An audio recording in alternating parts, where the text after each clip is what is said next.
하나님 말씀 요한복음 19장입니다. 요한복음 19장 23절하고 24절입니다. 23절, 24절. 요한복음 19장 23절부터 24절. 제가 봉독해 드리겠습니다. 하나님 말씀을 들으십시오. 군인들이 예수를 십자가에 못 박고 그의 옷을 취하여 네 깃에 나눠 각각 한 깃씩 얻고 속옷도 취하니 이 속옷은 호지 아니하고 위에서부터 동으로 짠 것이라. 군인들이 서로 말하되 이것을 찢지 말고 누가 얻나 제비 뽑자 하니 이는 성경에 그들이 내 옷을 나누고 내 옷을 제비 뽑나이다 한 것을 응하게 하려 함이니라. 군인들은 이런 일을 하고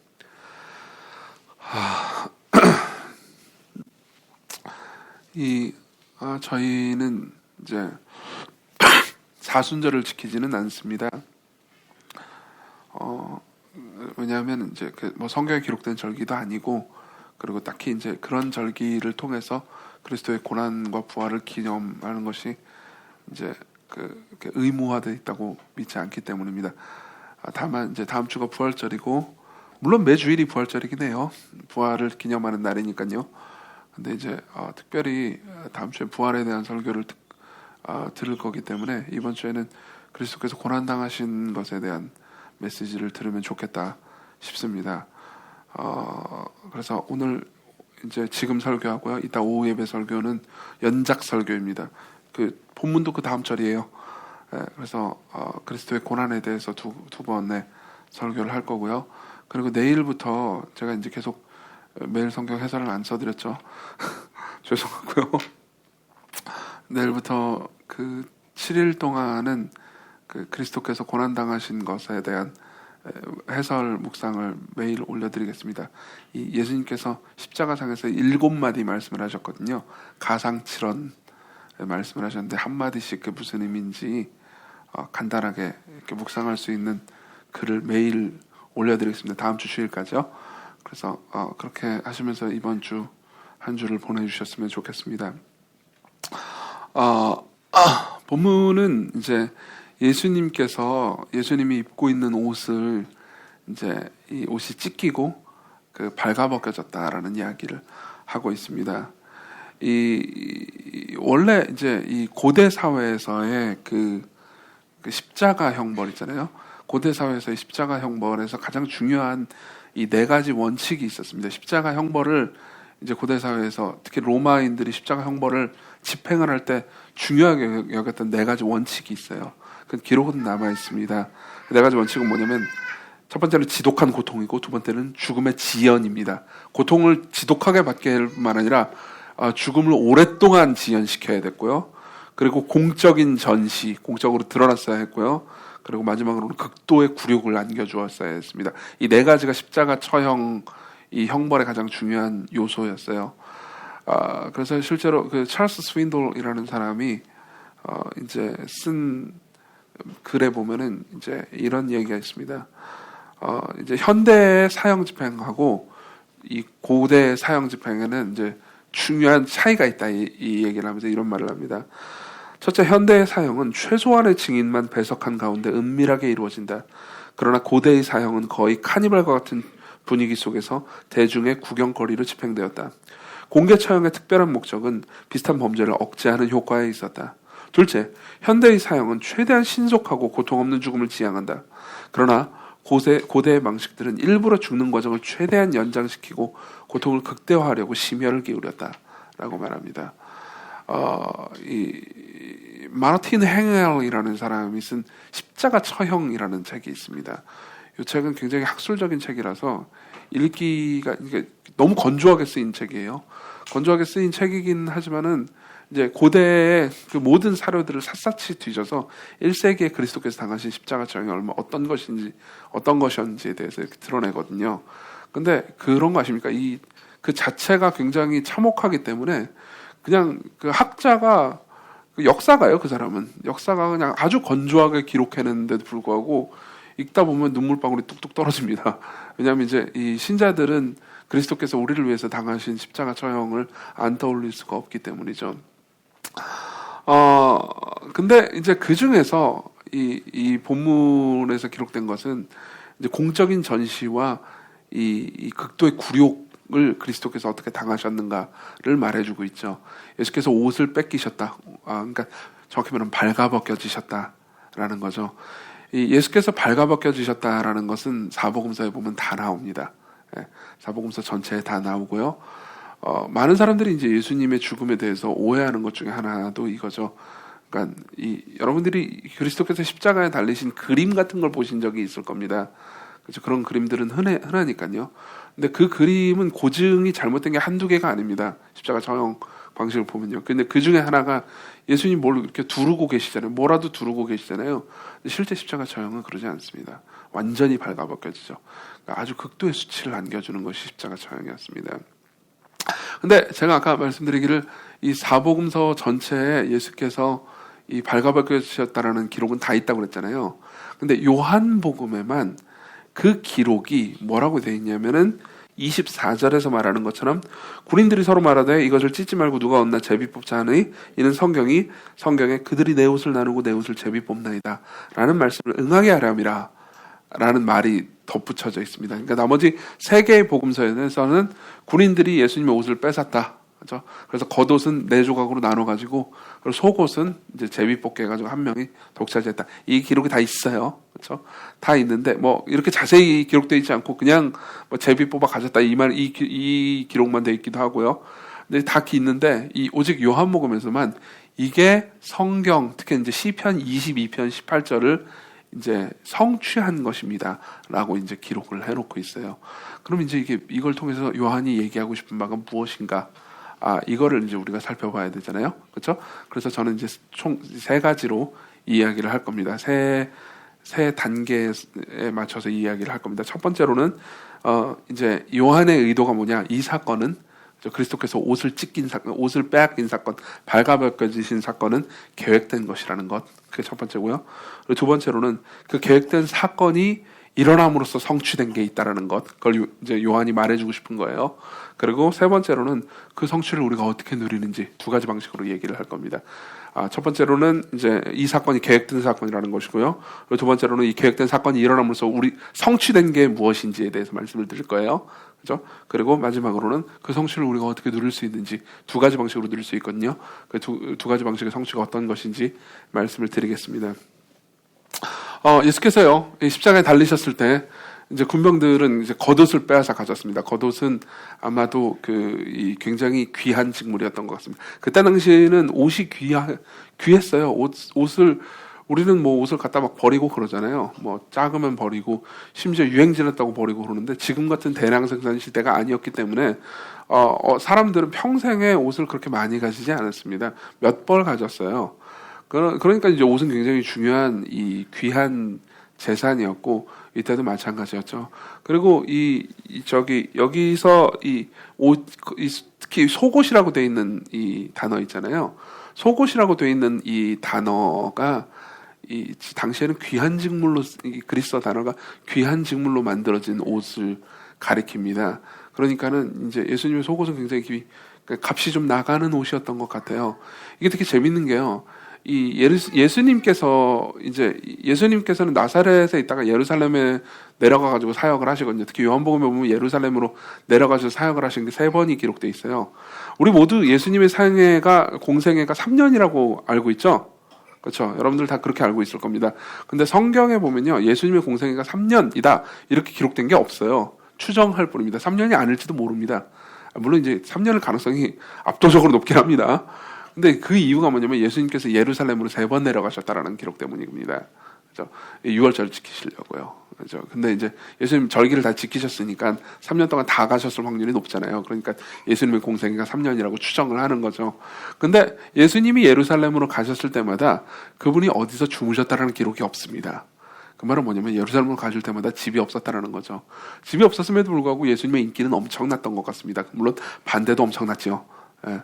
근데 그때마다 집은 없었는데도 불구하고 많은 사람들이 추종했기 때문에 많은 사람들이 옷이나 이런 것들을 선물해 주셨을 가능성이 있습니다.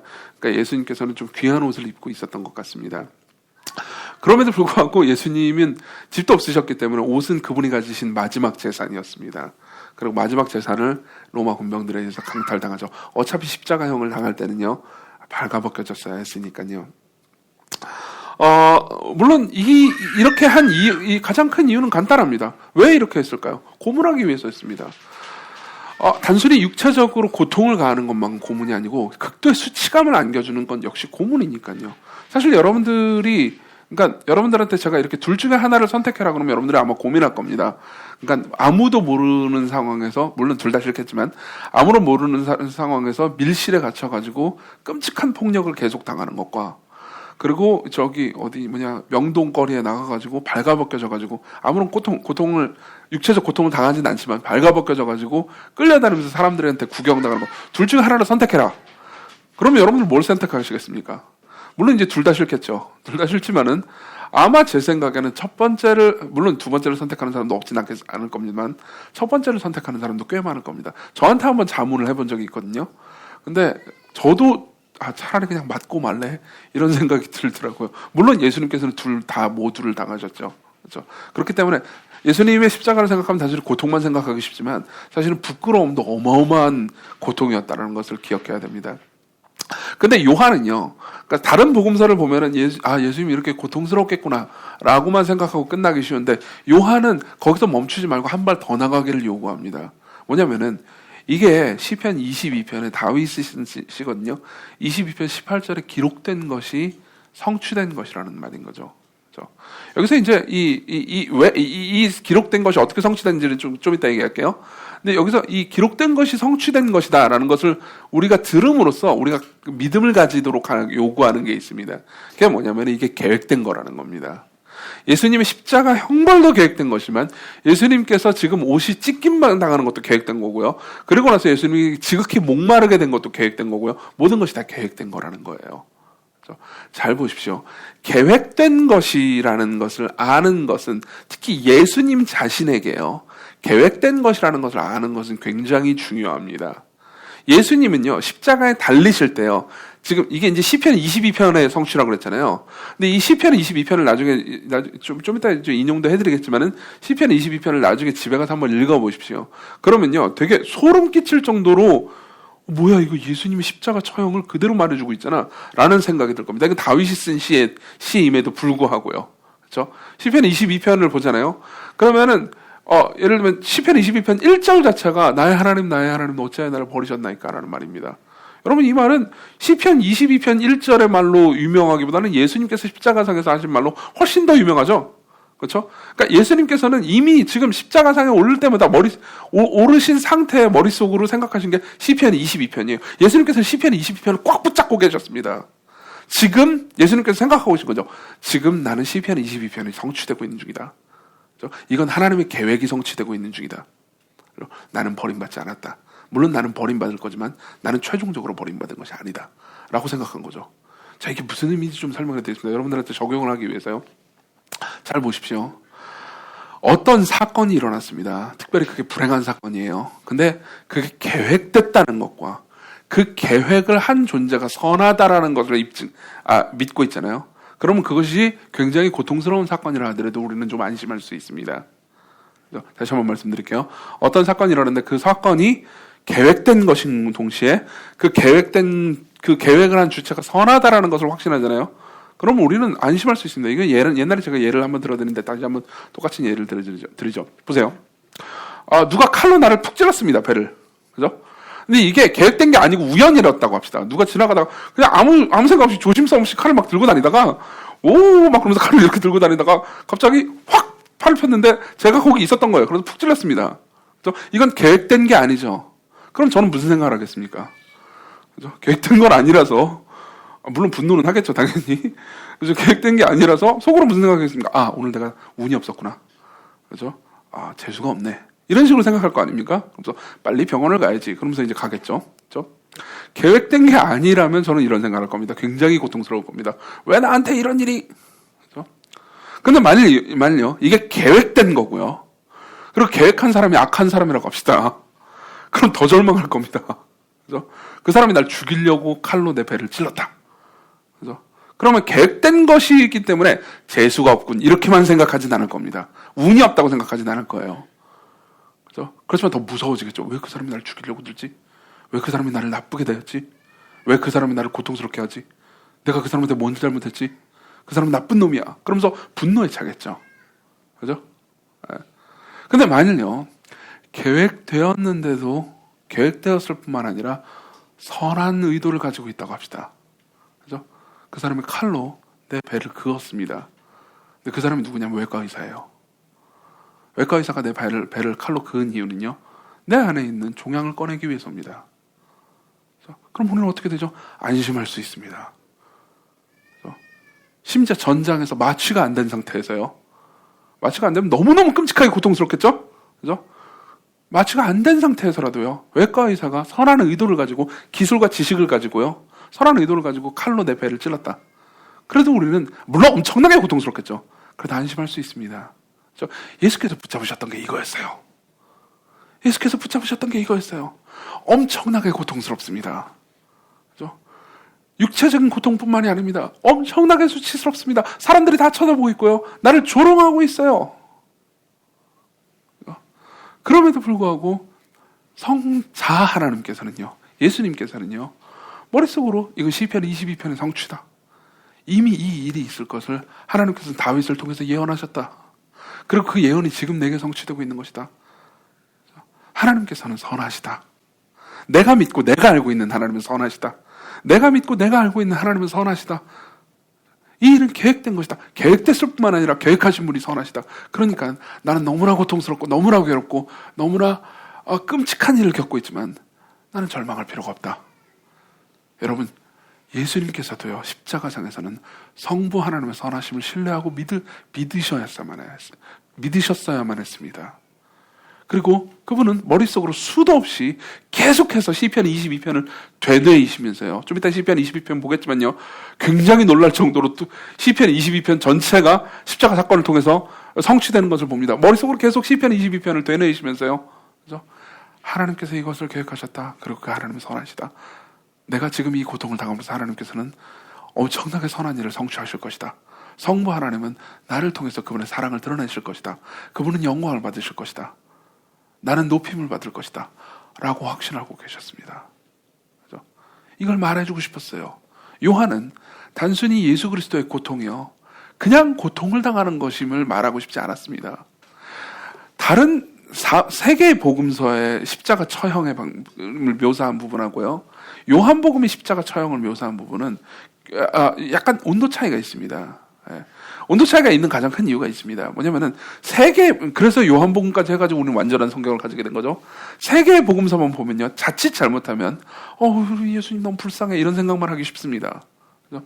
여러분들 패션 오브 크라이스트 같은 영화를 보잖아요. 그럼 우리 예수님 너무 불쌍해 이런 생각을 하기 쉽습니다. 근데 요한은요, 그런 가능성을 철저하게 차단합니다. 요한은요, 십자가상의 끔찍함을 드러내는, 물론 끔찍함도 드러냅니다. 그죠? 근데 끔찍함을 드러내는데 사람들이 주목하기를 원치 않습니다. 이게 하나님의 계획이 성취된 것이고, 그리고 예수님께서는 비참하고, 그리고 버림받아가지고, 그죠? 그러니까 실패자로 죽는 것이 아니고요, 그죠? 승리자로서, 왕으로서 대관식을 하는 거라고 표현해 줍니다. 그 이전의 본문을 보잖아요? 그럼 왕이 대관식 하는 것처럼 십자가를 묘사하죠. 그죠? 지금 그리스도께서는 승리를, 물론 그리스도께서 패배한 것처럼 보이지만 승리하고 계신다. 그분은 승리하고 계신다. 그분은 승리하고 계신다. 이 얘기를 십자가 부분을 통해서 계속 강조합니다. 왜 그런지 아십니까? 왜 그런지 아십니까? 다른 세 개의 복음서는요, 물론 그때도 그리스도인들이 핍박을 받고 있긴 했지만요, 그 핍박이 엄청나게 아주 클 때가 아니었습니다. 근데 요한이 복음서를 쓸 때 있잖아요, 이때는 핍박이요, 절정에 달하던 시기였죠. 그 전에도 핍박이 있긴 했지만 이때는 핍박의 절정에 달하던 시기였습니다. 그래서 너희들의 핍박도 계획된 것이다. 그리스도의 핍박이 계획된 것처럼 너희들의 핍박도 계획된 것이다. 너희들이 받는 것도 계획된 것이다. 이렇게 얘기하고 있는 셈입니다. 그렇죠? 자, 그래서 두 번째로 넘어갑시다. 그분의 핍박이, 그분이 당하는 고통이 계획된 것이라는 것에서 넘어갔어요. 두 번째로 넘어가죠. 그럼 그분의 고통이, 특별히 그분의 옷이 찢겨지시고 옷을 빼앗기시면서 수치를 당하시는 고통이요, 무엇을 성취했습니까? 무엇을 성취했습니까? 그걸 이해하기 위해서는 우리가 시편 22편을 조금 읽어봐야 됩니다. 우리 시편 22편을 여러분들이 가지고 있는 요한복음 19장을 껴놓으시고요, 시편 22편을 한번 찾아서 가봅시다.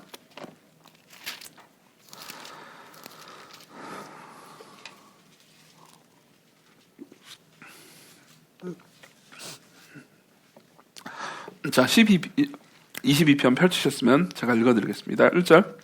내 하나님이여 내 하나님이여 어찌 나를 버리셨나이까. 어찌 나를 멀리하여 돕지 아니하시오며 내 신음소리를 듣지 아니하시니까. 내 하나님이여 내가 낮에도 부르짖고 밤에도 잠잠하지 아니하노나 응답하지 아니하시나이다. 자, 보십시오. 다윗이 지금 노래를 부르고 있습니다. 다윗은 노래를 부르고 있고요. 다윗은 엄청나게 큰 고통을 호소하고 있습니다. 하나님이 자기를 왜 버리셨습니까? 라고 해서 호소하고 있습니다. 이걸요, 예수님께로 바로 가지 말고요. 그냥 1차적으로 다윗이 어떤 심정을 가지고 이 시를 썼는지를 상상하면서 읽어봅시다. 다윗은 지금 버림받은 느낌이에요. 엄청나게 고통을 당하고 있습니다. 그럼 왜 다윗은 고통당하고 있을까요? 실제로 다윗은요, 이 고통을 어떻게까지 표현하냐면 15절로 넘어가시죠. 15절로 넘어가시죠. 6절부터 봅시다. 6절부터 봅시다. 이것도 그리스도께 그대로 성취되는데요. 나는 벌레요 사람이 아니라 사람의 비방거리요 백성의 조롱거리이니다. 나를 보는 자는 다 나를 비웃으며 입술을 삐죽거리며 머리를 흔들며 말하되 그가 여호와를 의탁하시니 그를 구원하실 걸, 그를 기뻐하시니 건지실 걸 하나이다. 이것도 예수님께 그대로 성취되지 않았습니까? 예수님 십자가 주변에 있던 사람들이요, 하나님께서 너를 사랑하신다면 네가 진짜 하나님의 아들이라면 내려와봐 그랬잖아요. 그죠? 근데요, 15절로 넘어가잖아요. 15절로 넘어가면 이제 더 참혹한 광경을 묘사해 줍니다. 내 힘이 말라 질그릇 조각 같고 내 혀가 입천장에 붙었나이다. 주께서 또 나를 죽음의 진토 속에 두셨나이다. 개들이 나를 에워쌌으며 악한 무리가 나를 둘러 내 수족을 찔렀나이다. 수, 소녀, 족, 발. 그죠? 너무나 십자가를 묘사하고 있지 않습니까? 내가 내 모든 뼈를 셀 수 있나이다. 그들이 나를 주목하여 보고. 뼈를 셀 수 있다는 게 뭡니까? 뼈가 다 드러났다는 겁니다. 완전히 말라서요. 그죠? 그리고 18절, 내 겉옷을 나누며 속옷을 제비 뽑나이다. 재밌는 게 뭔지 아십니까? 이 시를 읽는 사람은요, 최소한 두 가지 특징을 발견합니다. 시편 22편을 나중에 집에 가서 자세히 한번 읽어보십시오. 그죠? 근데 이 시를 철저하게 연구한 학자들은요, 이 시에서 최소 두 가지 독특한 점을 발견합니다. 첫 번째는 뭐냐면요, 다윗은요, 자신의 고통을 겪을 때 자신의 고통을 호소하는 수많은 시들을 썼습니다. 그걸 탄식시라고 부릅니다. 탄식시라고 부릅니다. 여러분들이 이 시편을 이렇게 진지한 마음으로 여러분들이 읽어봤다면요, 다윗이 하나님 앞에 고통스러워하면서 하나님 앞에 탄식하는 장면들을 굉장히 많이 볼 겁니다. 근데 그때마다 어떤 특징을 가지고 있냐면요, 다윗은 지금 핍박받고 있거든요. 그렇기 때문에 하나님 정의를 행해 주십시오. 저 원수들을 멸해 주십시오. 그죠? 나를 지금 불의하게 고통스럽게 만들고 있는 저 원수들 있잖아요. 저 원수들에게 정의를 행해 주십시오. 이런 이야기를 계속합니다. 시편 22편에는 그런 말이 나와 있지 않아요. 그런 말이 나와 있지 않아요. 뭘 의미할까요? 지금 다윗이 당하는 고통 있잖아요. 다윗이 당하는 고통은 자기 죄 때문에 겪는 고통이라는 겁니다. 그렇죠? 우리는 알고 있죠. 다윗의 일생을 알고 있는 사람은 다윗이요, 너무너무 경건한 사람이라는 것도 알고 있지만 끔찍한 죄를 저질렀던 사람이라는 것도 알고 있습니다. 그렇죠? 간음, 그리고 살인. 그것도 아주 비열한 방식의 살인. 그리고 나서 그 이후에는요, 다윗은요, 여러 가지 두려움과 이 죄 때문에 결국은요, 엄청난 고통을 당합니다. 예를 들면 압살롬의 반역이 있죠. 자기 아들이 자기를 반역했습니다. 자기 아들이 자기를 죽이려고 해요. 그죠? 이때는요, 원수를 때려잡아 주십시오라고 말을 할 수가 없습니다. 왜요? 그 원수가 자기 아들이거든요. 그렇죠? 그리고 다윗 본인도 알고 있습니다. 자기가 저지른 죄 때문에 자기가 이렇게 큰 고통을 당한다는 것. 이게 첫 번째 특징이에요. 근데 특징이 하나 더 있습니다. 이 시편 22편에 특징은 하나 더 있습니다. 이 시편 22편에 나오는 이 표현들 있잖아요. 이 표현들은 다윗이 문자적으로 이걸 겪은 적이 없다는 겁니다. 다윗은 수족을 찔린 적이 없습니다. 인생 가운데요. 다윗은요, 옷을 찢겨본 적이 없습니다. 근데 왜 이렇게 썼을까요? 다윗이 거짓말을 쓴 걸까요? 아니요. 다윗은 자신의 마음을요, 시적으로 이렇게 표현해 준 겁니다. 자신이 옷을 찢긴 실제로 옷을 발가벗겨가지고 옷을 찢긴 적은 한 번도 없습니다. 그렇지만 사람들이 자기를 욕하는 걸 경험한 적은 있죠. 사람들이 자기를 욕하는 걸 경험한 적이 있습니다. 여러분들도 그런 걸 경험을 해본 적이 있을 겁니다. 그렇지 않습니까? 그때 여러분들은 발가벗겨서 드러낸 듯한 느낌이 들 겁니다. 저는요, 여러분들도 그런 꿈을 꾸는지 궁금합니다. 저는요, 제 생각에는 최소 2년에 한 번, 혹은 이제 좀 자주 하면 1년에 한 번 정도는 그런 꿈을 꿉니다. 여러분 그런 꿈을 꾸신 적이 있는지 모르겠는데 공공장소에서 내가 빨가벗고 있는 상태에서 그걸 지금 망했네라는 생각이 드는 순간 잠이 깨는 꿈을 꿉니다. 여러분 그런 꿈을 꿔보신 적이 있나요? 저는 그런 꿈을 계속 꿉니다. 진짜 너무 궁금해가지고 이런 꿈을 꾸는 사람의 심리는 도대체 무엇인지 심리학 논문을 찾아보게 됐어요. 여러 사람들이 여러 이야기를 했는데 딱 그게 저한테 들어맞는 건 없었습니다. 근데 어쨌든 간에 그나마도 이거 완전히 빨가벗고 있는 것도 아니에요. 꿈에서는 그냥 항상 뭐 예를 들면 이런 식입니다. 제가 최근에 꾼 꿈인지 언제인지 기억이 안 나는데 제가 많은 사람들이 모여있는 집회 앞에서 설교를 할 때 팬티하고 메리아스만 입고 설교를 하는 꿈을 꾼 적이 있습니다. 그리고 그걸 설교단에 올라가가지고 사람들이 이러고 있는 뭐라고 해야 될까요? 사람들이 저 인간 뭐지라고 하는 표정을 바라본 후에야 내가 팬티하고 메리아스만 입고 있군 이라는 것을 깨닫습니다. 그리고 바로 꿈에 꾸죠. 꿈에서 깨죠. 그리고 굉장히 안도감을 물론 그때도 팬티와 메리아스만 입고 있긴 하지만 어쨌든 나 혼자 침실에 있다는 걸 알고 안도하게 되죠. 그죠?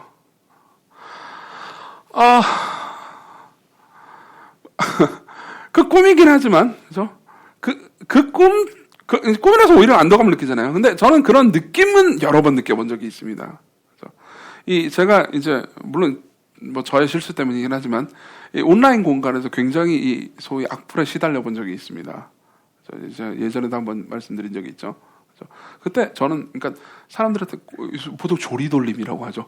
공공장소에서 사람들이 나를 본 적도 없는 사람이 나를 한 번도 얼굴도 본 적도 없는 사람이 막 미친 듯이 욕을 해대는 걸 보면서 내가 이 사람들한테 뭘 잘못했지? 이 사람들이 왜 나를 미워하지? 그러면서 내가 발가벗겨진 것 같은 느낌을 들은 적이 있습니다. 다윗도요 인생 가운데서 그런 경험을 많이 했겠죠. 여러분들도 그런 경험을 한 적이 있지 않습니까? 꼭 악플에 시달린 게 아니라 하더라도요. 여러분들 분명히 삶에서 그런 경험을 하고 있는 사람이 있고 지금 하고 있는 사람이 있고요. 그렇죠?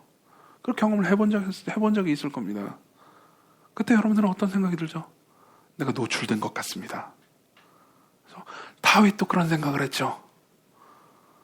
다윗도 왕이잖아요. 그죠? 왕이 절대 권력을 누리는 사람이지만 왕은 한편으로는 절대 권력을 누리는 사람이지만 한편으로는 모든 사람이 아는 사람입니다. 그 말은 뭘 의미하죠? 모든 사람의 안주거리라는 거죠. 모든 사람들이 두고두고 씹을 수 있는 사람이라는 겁니다. 그렇죠?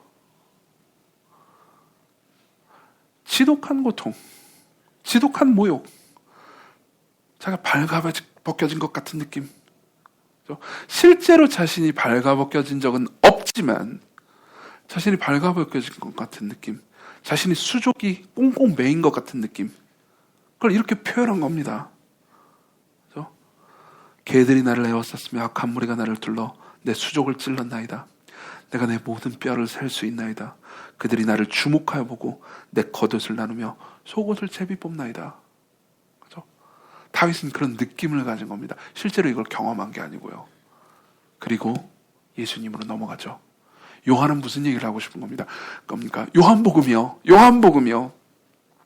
요한이 이 글을 쓰면서 무슨 얘기를 하고 싶었던 겁니까? 이런 얘기를 하고 싶었던 겁니다. 다윗은 자기 죄로 인해서 이 수치를 겪었지만 예수님은 아무 죄가 없는데도 불구하고 수치를 겪으셨다. 다윗은 자신의 수족이 찔리고 자신의 뼈가 다 드러나고 자신이 너무너무 고통스러운 수치 가운데 놓여있다라는 느낌만 받았을 뿐이지만 예수님이 실제로 그걸 당하셨다. 실제로 수족이 찔리시고 실제로 뼈가 다 드러나셨고 실제로 하나님께 버림받으셨고 실제로 옷이 벗겨지고 모든 사람들의 창피를 당하셨습니다. 다윗은 자신이 하나님께 버림받았다라는 느낌만 가졌을 뿐이지만 예수님이 실제로 하나님께 버림받으셨습니다. 그래서 요한은 이런 얘기를 하고 싶은 겁니다. 요한은요 독자들한테 이런 얘기를 하고 싶은 겁니다. 이 계획이 무엇이었느냐, 이 계획이 어떻게 성취되었느냐, 우리 모두가 하나님 앞에 가져야 되는, 우리 모두가 하나님 앞에 가져 마땅한, 그리고 우리가 모두가 늘 하나님 앞에 가지고 있는 수치심, 하나님뿐만 아니라 사람들 앞에서도 가지고 있는 수치심 있잖아요. 그 수치심을 해결하시기 위해서 그리스도께서 우리 대신 수치를 지셨다고 얘기하고 싶은 거죠. 이게 요한의 이야기입니다. 요한이 이런 말을 하고 있는 겁니다. 자, 십자가를 봐라. 십자가를 봐라. 그분이 발가벗겨 주셨다. 왕이 영광과 능력으로 옷 입으신 그분이 발가벗겨 주셨다. 그분이 엄청난 고통과 더불어서 온몸이 다 드러나셨다. 이게 아무 의미 없는 일인 것 같으냐? 이게 십자가 형벌을 당한 사람이 그냥 을에 겪는 일처럼 보이니? 아니다. 이것은 예언의 성취였고 우리가 영광과 존귀로 옷 입게 하기 위해서 그분이 옷이 벗겨지시고 수치를 당하신 것이다. 우리가 높여지기 위해서 그분이 낮아지셨다. 이 얘기를 하고 싶은 겁니다. 이게 요한의 이 뭐라고 해야 될까요? 요한의 주장이에요. 보세요. 조금 더 깊이 들어가 봅시다. 왜 나체가 되는 게 부끄러울까요? 왜 나체? 물론 여러분들 대부분은 뭐 공적인 장소에서 나체로 나가본 적이 없을 겁니다. 저도 마찬가지고요. 그렇죠? 왜 나체가 되는 게 부끄러울까요? 물론 나체가 되는 건 취약해진다는 걸 의미하기도 합니다. 여러분 신발을 저는 공적인 자리에서 나체로 있어 본 적은 없지만 신발을 잃어버려 본 적은 있습니다. 신발을 잃어버리고 집에까지 간 적이 있는데 멍청한 짓이었죠. 네, 그나마 양말을 신고 있었습니다.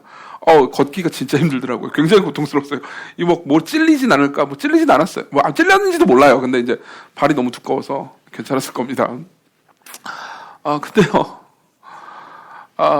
발가벗겨진다. 이거 너무 고통스러운 거죠. 발가벗겨지는 게 고통스러운 가장 큰 이유가 뭡니까? 여러 가지 이유가 있죠. 그렇죠? 근데 가장 큰 이유가 뭐죠? 남이 나를 보는 것을 막을 수가 없습니다. 저는 지금 옷을 입고 있잖아요. 근데 여러분들이 저를 보는 걸 막을 수가 있습니다. 예를 들면 내 몸에 점이 하나 있다고 합시다. 큰 점, 감추고 싶은 점.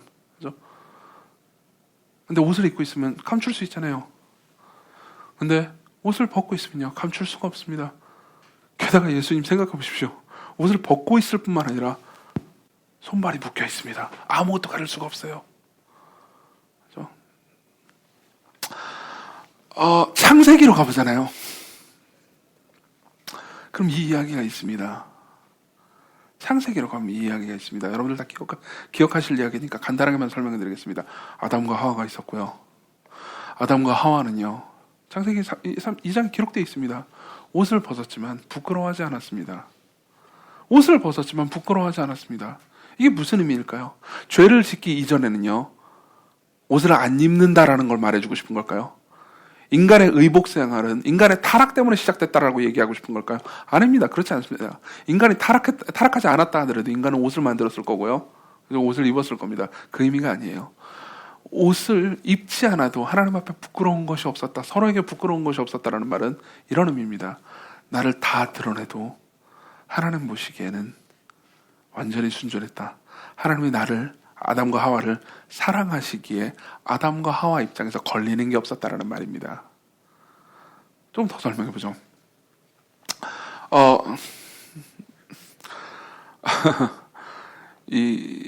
모르겠습니다. 이건 여러 가지 이유가 있습니다. 목회적으로 생각하는 여러 가지 이유가 있는데, 저는 제 개인적인 사생활을 여러분들한테 이렇게 막 월별, 일별로 이렇게 공개를 하는 편은 아닙니다. 예.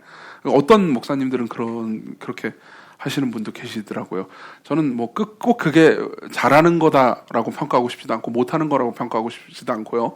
그리고 저 자신은 이제 제가 월요일 날 누굴 만났고 화요일 날 뭘 했고 어디를 무슨 집회를 갔고 이런 것들을 여러분들한테 다 얘기하지 않잖아요.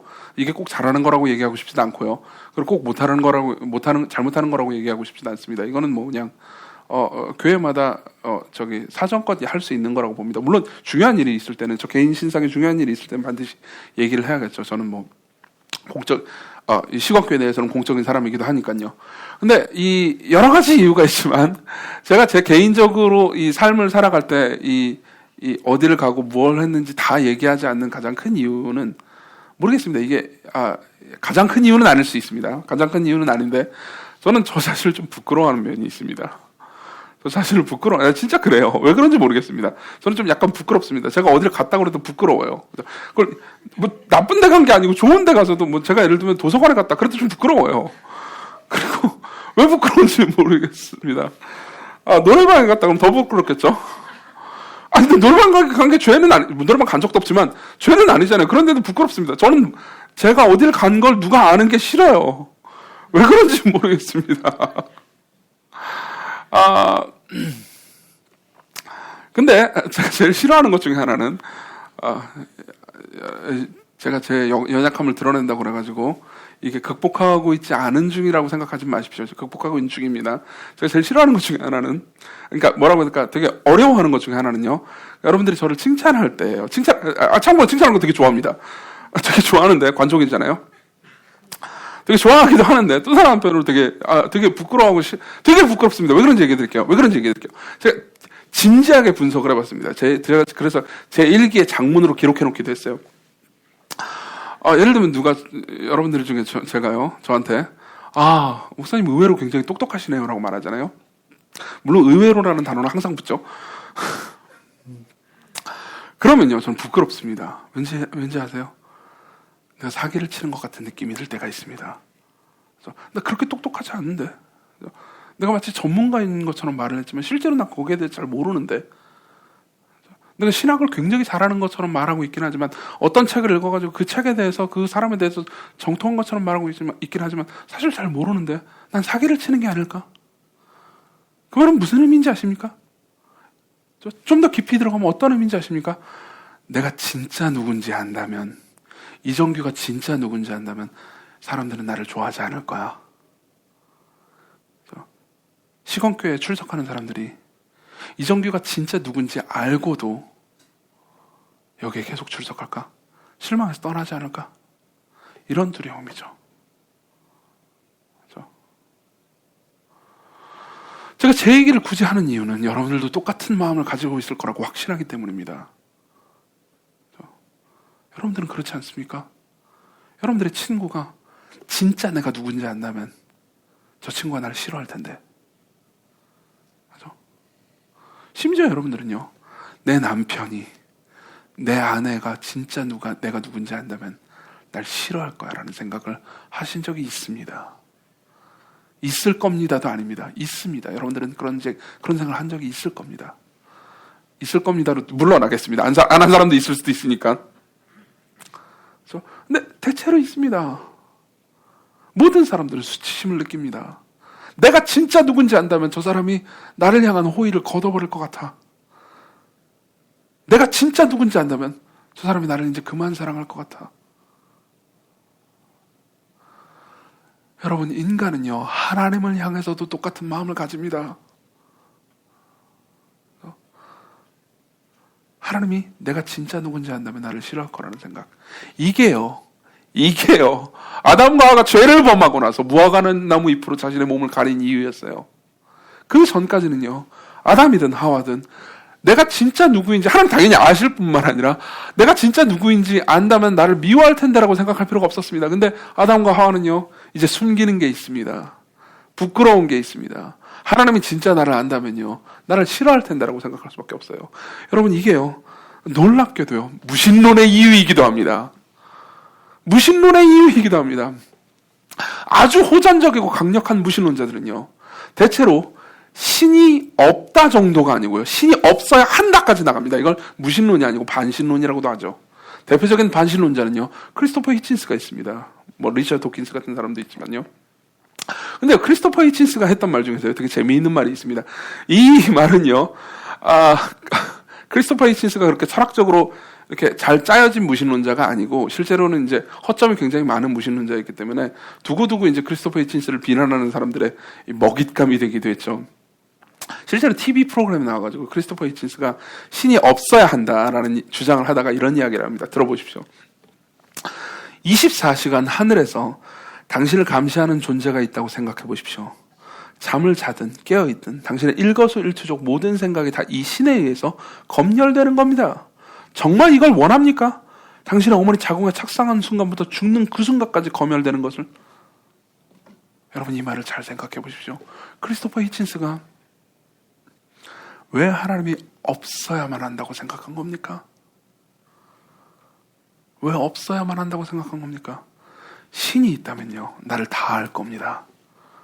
신이 있다면요, 내 행동뿐만 아니라 마치 내 방에 CCTV가 달린 것처럼 내 행동뿐만 아니라 내 마음속까지 다 할 거예요. 그러면 신은 나를 싫어할 겁니다. 크리스토퍼 히친스는요, 신이 나를 다 안다면요, 신은 나를 싫어할 거라고 확신하고 있습니다. 그러니까 신은 없어야 되는 거예요. 여기는 어떤 게 있죠? 수치심이 있습니다.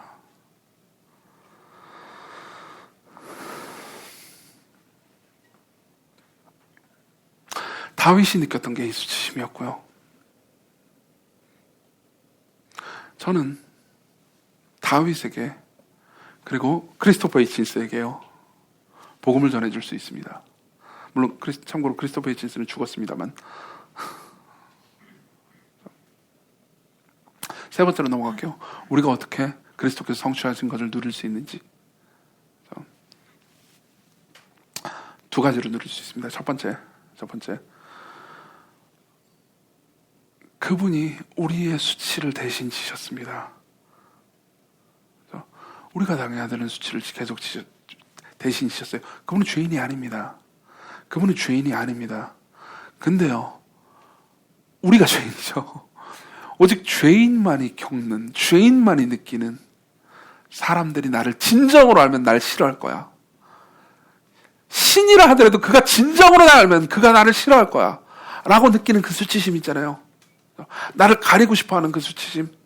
그 수치심을요, 죄인이 아닌 분이 죄인처럼 취급받으심으로써 그 수치심을 느끼셨습니다. 그분이 다 발가벗겨주셨습니다. 그래서 사람들이 그분을 비난했죠. 네가 신의 아들이라며. 어떤 사람이 이렇게 말했을 겁니다. 네가 하나님이라며. 내려와봐.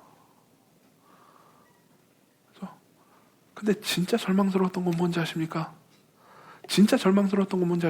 사람들이 예수님을 욕하는 것도요, 예수님 입장에서는 고통이었겠지만 십자가에 달리셨을 그때예요. 예수께서는 저와 여러분들이 저지른 죄를 지고 계셨기 때문에, 그분이 죄를 가지고 계셨기 때문에 성부 하나님마저도요, 예수 그리스도를 향해서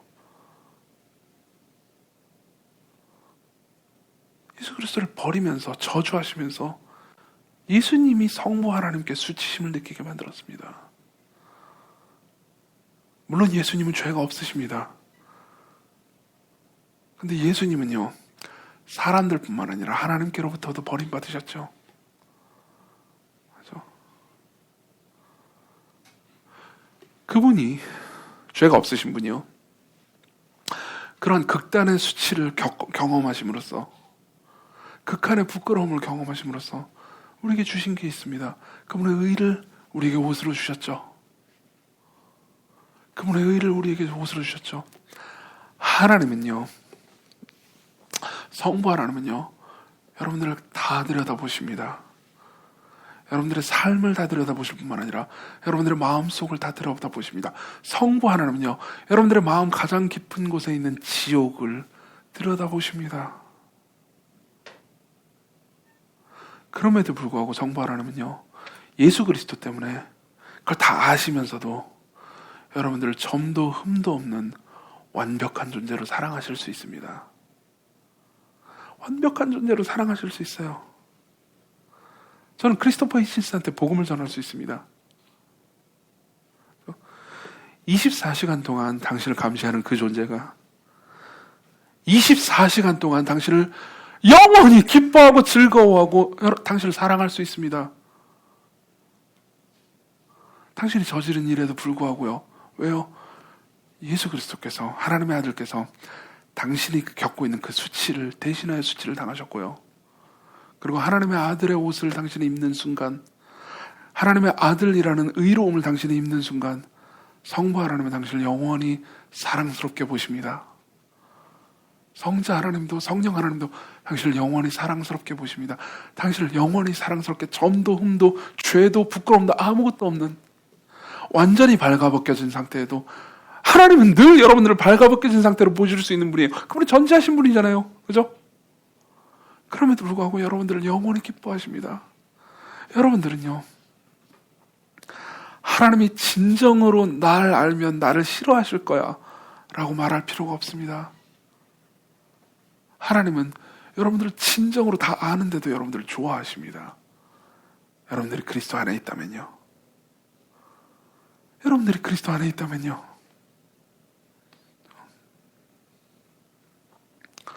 이게 여러분들에게 어떤 자유를 주는지 얘기해 드리겠습니다. 여러분들이 성부 하나님께서 그리스도 때문에 여러분들을 아무 거리낌 없는 존재로 보신다고 믿는다면 최소한 그 복음이 여러분들 안에 있는 두 가지 죄를 죽일 수 있습니다. 하나는 자랑이고요. 하나는 비난, 다른 사람을 향한 공격 혹은 비난, 뒷담화입니다. 이 두 개를 죽일 수 있습니다. 왜 그런지 아세요? 모든 경우에는 아니지만 이 두 개의 마음 역시 인간의 수치심에서 비롯되는 경우가 대부분이기 때문입니다. 왜 자랑합니까? 왜 나한테 분치를 합니까? 왜 나 자신을 있는 그대로 보여주지 못합니까? 왜 자신을 외식합니까? 왜 자신을 덮습니까? 자신이 안 착한 존재인데 왜 착한 척합니까? 자신이 대단치 않은 존재인데 왜 자랑합니까? 자신의 연약함과 무식함을, 그죠? 어리석음을 왜 겸손하게 드러내놓지 못하죠? 부끄러우니까요. 부끄러우니까요. 그래서 우리는 젠체합니다. 저를 포함해서요. 그죠? 한편으로 젠체하면서 한편으로 불안해합니다. 그죠? 한편으로 굉장히 똑똑한 체하지만은 한편으로 내가 실제로는 무식한데 이게 들키면 어떻게 하지 하면서 불안해합니다. 그렇지만 그리스도 안에 있다면요, 여러분들의 조건과 상관없이 하나님께 영원히 받아들여진다는 확신을 여러분들이 할 수 있다면요, 여러분들은 더 이상 여러분들의 삶에서 여러분들을 분칠할 필요가 없습니다. 분칠 뭔지 아시죠? 그죠? 여러분들을 더 위장할 필요가 없습니다. 그죠? 여러분들은 솔직할 수 있습니다. 그죠? 솔직할 수 있습니다. 자신이 죄인이라면 솔직하게 죄인이라고, 자신이 연약한 존재라면 솔직하게 연약한 존재라고 말할 수 있습니다. 진정으로 겸손해질 수 있습니다. 비난도 마찬가지입니다. 다른 사람을 향한 비난이나 뒷담화도 결국은요, 마음속 깊은 곳에서 이런 심리가 작용합니다. 나만 부끄러워해야 돼? 나만 부끄러워해야 돼? 쟤도 똑같잖아. 복음이 여러분들을 붙잡고 있다면, 하나님이 여러분들을 그리스도 안에서 영원히 높이신다는 걸, 영원히 순결하게, 깨끗하게, 완전하게 보고 계시다는 것을 여러분들이 진정으로 누리고 있다면요, 여러분들은 더 이상 누군가를 비난하면서 자기 자신을 세울 필요가 없습니다. 그죠? 복음 안에서 그리스도께서 행하신 모든 것을 받아들이기만 하면 됩니다. 여러분들은 하나님께서 여러분들을 용납하시는 존재입니다. 이걸 이렇게 표현해 볼 수도 있겠네요. 아까도 했단 말이지만 하나님께서는 여러분들 마음 가운데 있는 지옥의 심연을 보셨습니다. 여러분들 마음에는요, 그리고 마음뿐만 아니라 행동과 말과 삶에는요, 하나님께서 보시기에 싫어할 만한 것들로 가득합니다. 그렇지 않습니까? 그죠? 그걸 하나님은 나보다 더 잘 아세요. 내가 했던 악행을요, 내가 기억하는 것보다 하나님은 더 잘 아십니다. 그죠? 그럼에도 불구하고 그 모든 것이 하나님께서 그리스도 안에서 여러분들을 사랑하는 것을 막게 하지 못합니다. 끌어내지 못합니다. 여러분들이 그리스도 안에 있다면요, 그리스도를 신뢰하고 있다면요, 여러분들의 구주가 있다면, 여러분들을 위해서 수치를 당하신 분을 여러분들이 붙잡고 있다면요, 여러분들은요, 하나님이 여러분들을 더 이상 사랑하지 못하게 만드는 행동과 말을 할 수 없습니다. 왜냐하면 그런 말을 했다 하더라도, 그런 행동을 했다 하더라도 그리스도 안에서 여러분들은 용납받기 때문이죠. 여러분들은 있는 모습 그대로 회개할 수 있습니다. 여러분들은 있는 모습 그대로 하나님 앞에 나아가서 내 죄를 고백할 수 있습니다. 용서해달라고 말할 수 있습니다. 여러분들은 거절당하지 않습니다. 두 번째입니다. 두 번째로 우리가 누릴 수 있는 걸 하나 더 얘기해드리고 마치죠. 아까 기억나십니까? 이걸 입장을 이렇게 바꿔보죠. 입장을요, 우리가 그리스도로 말미암아서 누릴 수 있는 것뿐만 아니라 그리스도께서 십자가상에서 어떤 생각을 하셨는지를 생각해 봅시다. 그리스도께서 십자가에서 무슨 생각을 하셨는지. 아까도 얘기했지만 그리스도께서는 십자가에서 이런 생각을 하고 계셨습니다. 이 모든 건 계획된 거야. 그죠? 그리스도께서 당하신 그 끔찍한 고통이에요. 그건 계획된 겁니다. 그죠? 그리고 계획하신 분이 누구죠? 선하신 아버지예요. 그죠? 예수님께서는요, 십자가상에서 끝없이 되뇌이셨습니다. 끝없이 되뇌이셨을 겁니다. 시편 22편을 떠올리면서요. 그죠? 내가 지금 당하는 이 무지막지한 고통이, 내가 지금 당하는 정말 어디 피할 수 없는 부끄러움이, 당장 이 모든 것을 내쳐버리고 싶지만 당장 하늘에 있는 천사들을 불러서 저기 있는 저 인간들 싸그리 죽여버리고 빨리 치료받고 싶지만 그렇게 하지 않고 견디시면서요. 예수님께서는요, 이게 하나님, 성부 하나님이 이건 계획된 거고, 계획됐을 뿐만 아니라 이걸 계획하신 성부 하나님은 선하셔. 내 아버지는 선하셔. 나는 반드시 죽음 이후에 부활할 거고, 그리고 나는 내 사랑하는 신부를 얻게 될 거야. 그죠? 그러면서 이 순간들을 견디셨죠. 그런데요, 만일 여러분들이 지금 고난 가운데 처해 있습니다. 그죠? 지금 고난 가운데 처해 있는 사람들이 많이 있죠. 여러분들이 지금 고난 가운데 처해 있는 상황에서 여러분들이, 물론 예수님과의 고난과는 비교할 수 없겠지만, 이 고난은 계획된 거야. 그리고 하나님의 주권 아래 있어. 그렇지만 이 주권, 이걸 계획하시고 이 고통을 나에게 허용하시고 허락하신 성부 하나님은 나쁜 분이 아니야. 선한 분이야. 내 배가 지금 찔린 느낌이지만 나는 살인자의 칼에 배가 찔린 게 아니야. 나를 사랑하는, 내 몸을 무엇보다도 잘 아는 선한 외과 의사 선생님한테 칼에 찔린 거야.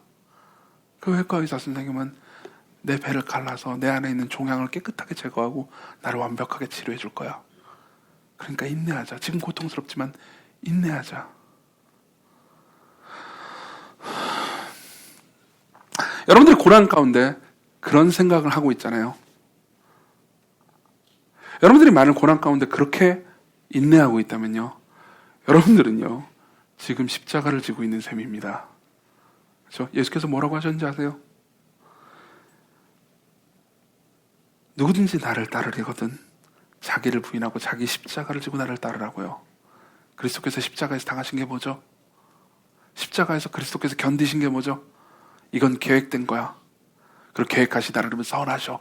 이걸 계속 생각하고 있었어요. 근데 여러분들이 고난을 당하고 있을 때, 여러분들이 고난 당하고 있을 때 왜 이런 고난이 당하는지 나는 아직 다 모르겠지만 그래도 이건 계획된 거야. 그리고 계획하신 하나님은 선하셔. 이렇게 믿고 있잖아요. 여러분들은 그리스도의 제자입니다. 여러분들은 그리스도의 제자입니다. 예수 그리스도께서요, 여러분들을 향해서 넌 내 제자다. 넌 내 사랑하는 제자다. 내가 십자가에서 한 일을 너도 하고 있다.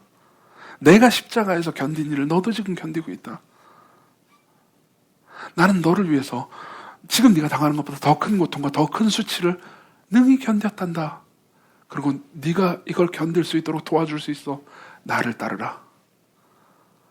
내가 고난받음으로 선을 이루었듯이 네가 지금 겪는 고통은 반드시 선을 이룰 거란다. 그렇게 말씀하실 수 있습니다.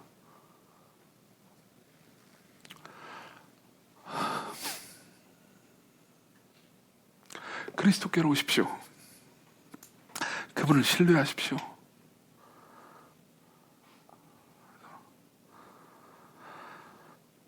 그분께 나아갈 때 여러분들은 어떤 수치도 어떤 부끄러움도 가질 필요가 없습니다. 기도합시다. 기도합시다. 기도합시다. 기도합시다. 기도합시다. 기도합시다.